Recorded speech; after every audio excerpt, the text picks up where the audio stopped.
कहाँ राजा भोज, कहाँ गंगू तेली। दरबारे भोज, गंगू की अकड़ और रहस्य की आहट। हुजूरे गिरामी, कानों को खोलिए, दिल को थामिए और जरा आंखें मूंद लीजिए कि आपको उस जमाने में ले चलूं जहां हर गली में तांबे की घंटियां बजती, हर किले की दीवारों पर मशालें जलती और हर दरबार में शायरी और तलवार एक साथ दमकते। वो जमाना था जब मालवा की सरजमीन पर एक ऐसा बादशाह राज करता था जिसका नाम सुनकर फकीर दुआ देते और दुश्मन थरथराते। वो थे राजा भोज।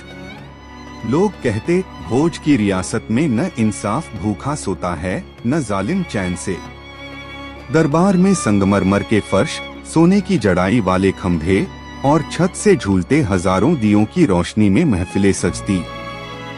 सुबह से शाम तक विद्वान, फकीर, वीर और शायर आते, अपनी कला दिखाते और भोज दरबार की रौनक बढ़ाते।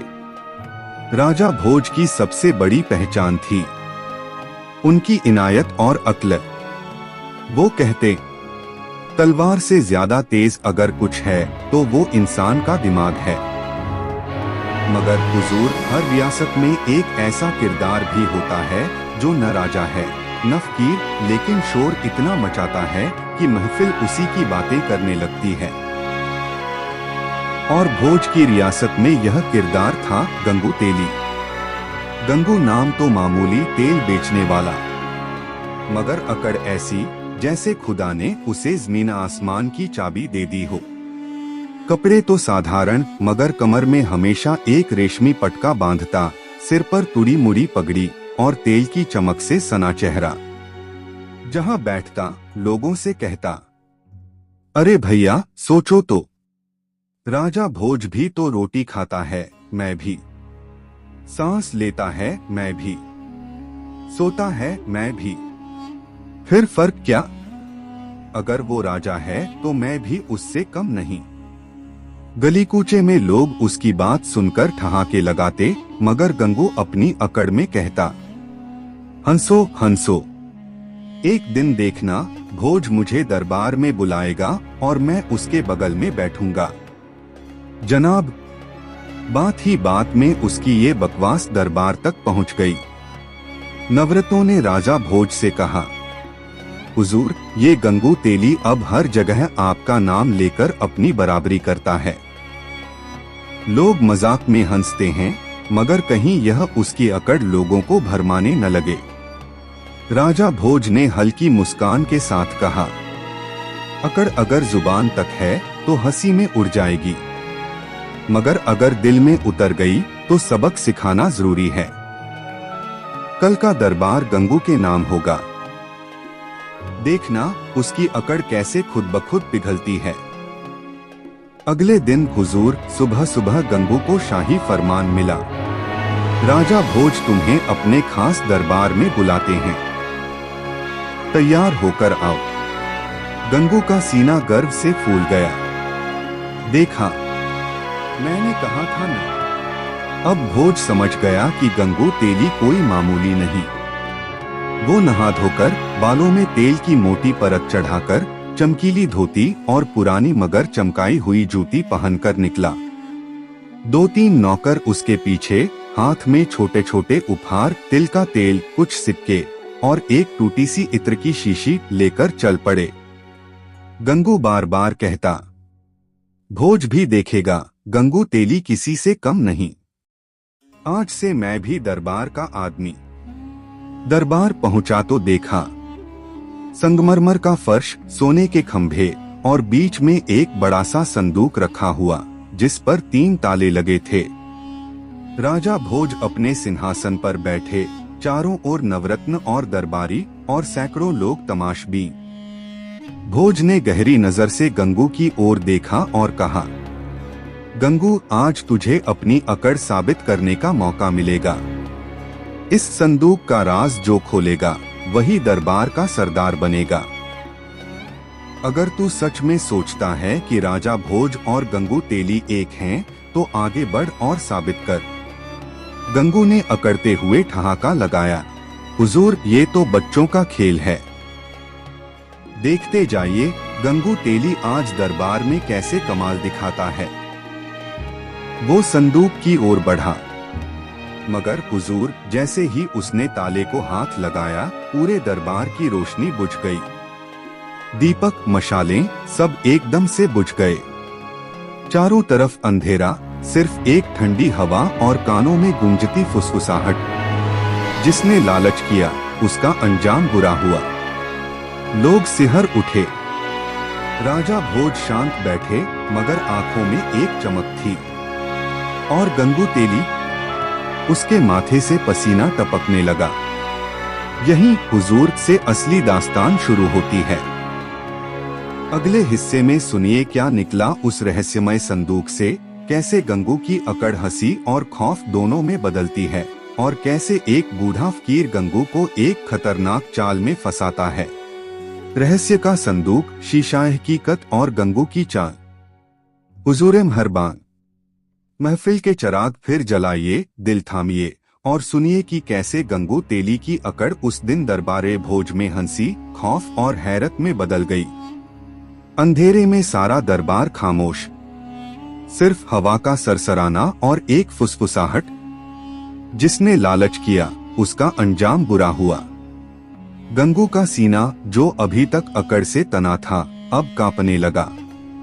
उसने अंधेरे में चिल्लाकर कहा, अरे, ये कैसा खेल है? मैं तो बस ताला खोल रहा था। तभी अचानक दरबार में एक नीली लौ जल उठी, एक अजीब सी रोशनी जो न मशाल थी न दीपक। उस नीली रोशनी में संदूक खुद ब खुद खुला और उसमें से एक अजीब सा शीशा बाहर निकला। भोज की गूंजती आवाज सुनाई दी, गंगू, यह कोई मामूली शीशा नहीं, यह है शीशा हकीकत। जो इसमें देखेगा, अपनी असल औकात देखेगा। तू अपने को मेरे बराबर समझता है तो देख तेरी हकीकत क्या है। गंगू कांपते हाथों से शीशा उठाता है और झांकता है।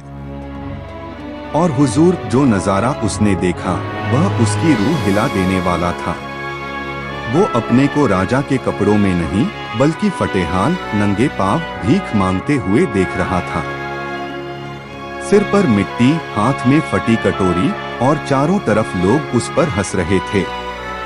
दरबार में ठहाके गूंज उठे। देखो देखो, जो गंगू तेली राजा भोज का मुकाबला करता था, शीशा उसे उसकी औकात दिखा रहा है। गंगू का चेहरा पीला पड़ गया, मगर अकड़ अभी बाकी। वो चिल्लाया, ये सब धोखा है, जादू है। गंगू तेली राजा भोज से कम नहीं। असली इम्तिहान तो तब होगा जब मैं अपने दम पर कुछ बड़ा कर दिखाऊं। राजा भोज ने मुस्कुराकर कहा, अच्छा, तो तेरी अकड़ अब भी बाकी है? तो सुन, आखिरी इम्तिहान तेरे लिए है। उन्होंने सैनिकों को इशारा किया। 4 मजबूत सैनिक एक भारी भरकम लोहे का पहिया दरबार के बीच लाए, ऐसा कि 20 आदमी भी उसे हिला न पाए। भोज ने कहा, गंगू, अगर तू सच में मेरे बराबर है तो इस पहिए को दरबार के एक छोर से दूसरे छोर तक ले जा। अगर तू ऐसा कर सका तो आज से गंगू तेली राजा भोज का हमपल्ला कहलाएगा। गंगू ने ताव में कहा, अरे पहिया क्या चीज है? गंगू की ताकत देखो। वो कूदकर पहिए के पास पहुंचा, दोनों हाथों से जोर लगाया। हुजूर, पहिया हिला तक नहीं। गंगू का चेहरा लाल, पसीना छूटने लगा, मगर पहिया अपनी जगह से टस से मस न हुआ। उल्टे धक्का मारते मारते गंगू खुद उलटकर गिर पड़ा। दरबार में एक जोरदार ठहाका। हा हा हा, कहाँ राजा भोज, कहाँ गंगू तेली? गंगू उठते हुए बोला, ठीक है, दरबार में नहीं, मगर एक दिन गंगू भी भोज से बड़ा नाम करेगा। उसकी आंखों में अब अकड़ नहीं, लालच की चमक थी। और जनाब, यहीं से खेल में एक नया किरदार आता है, वो रहस्यमय की।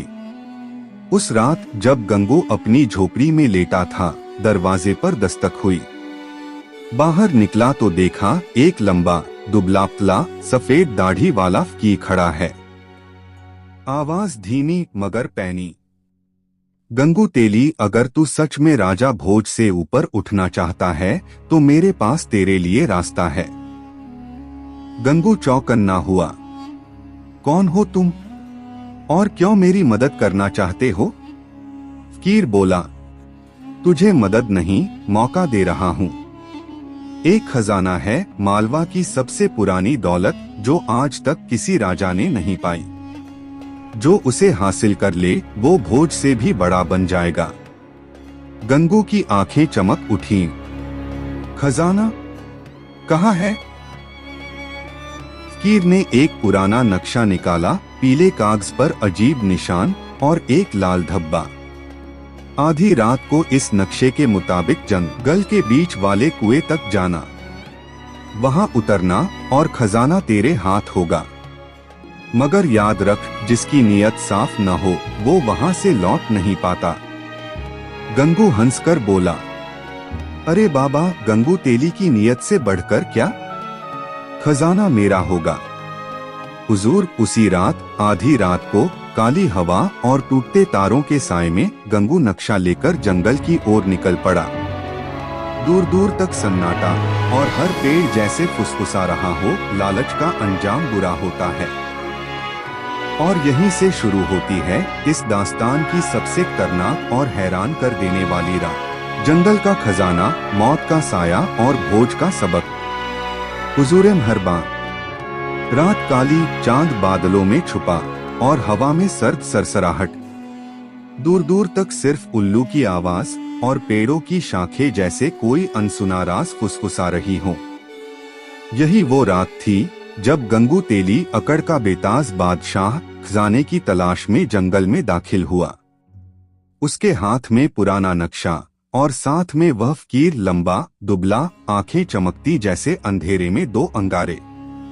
फकीर ने धीमी आवाज में कहा, गंगू, तेरे लिए दौलत तैयार है, मगर याद रख, इस जंगल में हर आवाज, हर परछाई की अपनी जान है। अगर तेरी नीयत डगमगाई तो जंगल तुझे कभी नहीं छोड़ेगा। गंगू ने सीना तानकर कहा, अरे बाबा, गंगू की नीयत? सीधी सी बात, खजाना मेरा, नाम मेरा और भोज का तख्त भी मेरा। जनाब, आगे जो हुआ सुनकर रूह कांप जाए मगर हंसी भी आए। जैसे जैसे गंगू आगे बढ़ा, जंगल और अजीब होने लगा। कभी पेड़ों से आवाज आती, लालच लालच। कभी जमीन से हल्की हंसी, हा हा हा। गंगू का पता मगर अकड़ दिखाने के लिए जोर से बोलता, अरे कौन है? सामने आ। गंगू से डरता कौन है? और पीछे मुड़कर नौकरों से कहता, देखा, सब डराते हैं मगर गंगू की बहादुरी देखो। मगर नौकर, हुजूर, डर के मारे एक एक करके भाग निकले। गंगू ने देखा तो बोला, हाय हाय, सब भाग गए। खैर, खजाना तो अकेले में ही अच्छा लगता है। आखिर जंगल के बीच में एक पुराना टूटा फूटा कुआं, आसपास सूखे पेड़ जिनकी शाखें ऐसे फैली जैसे हाथ बढ़ाकर पकड़ लें। कुएं से हल्की सी नीली रोशनी निकल रही थी और अंदर से अजीब सी आवाज, आ जा, खजाना ले ले। फकीर बोला, बस यही है। रस्सी पकड़ और नीचे उतर।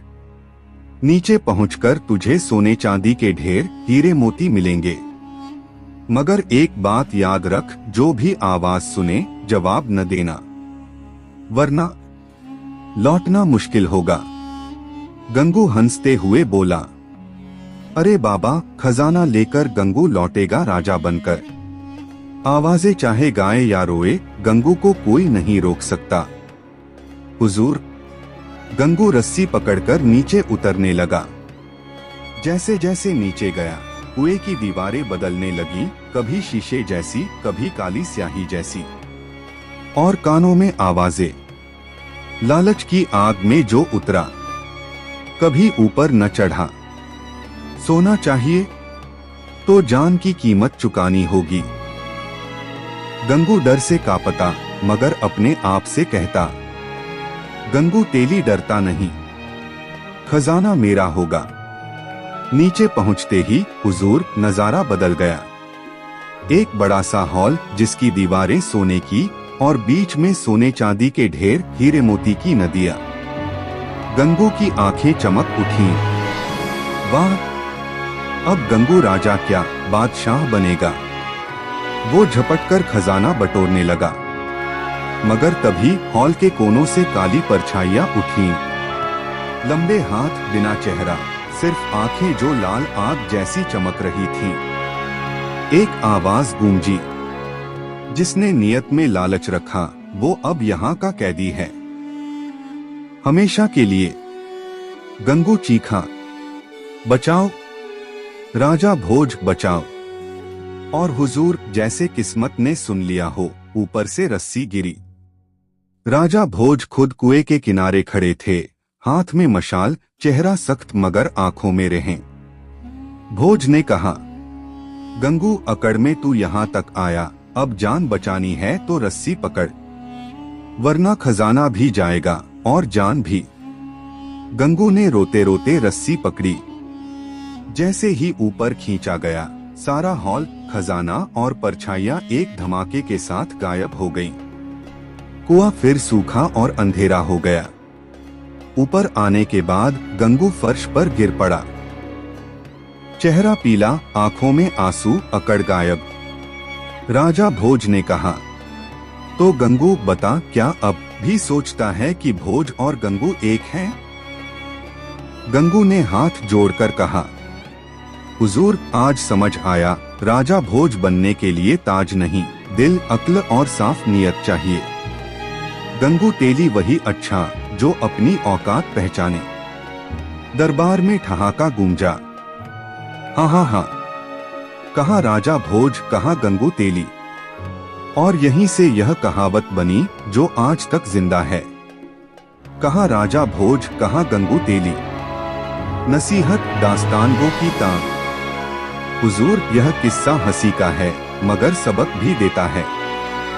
जो अकड़ और लालच में अपनी औकात भूलता है, दुनिया उसे शीशा दिखा देती है।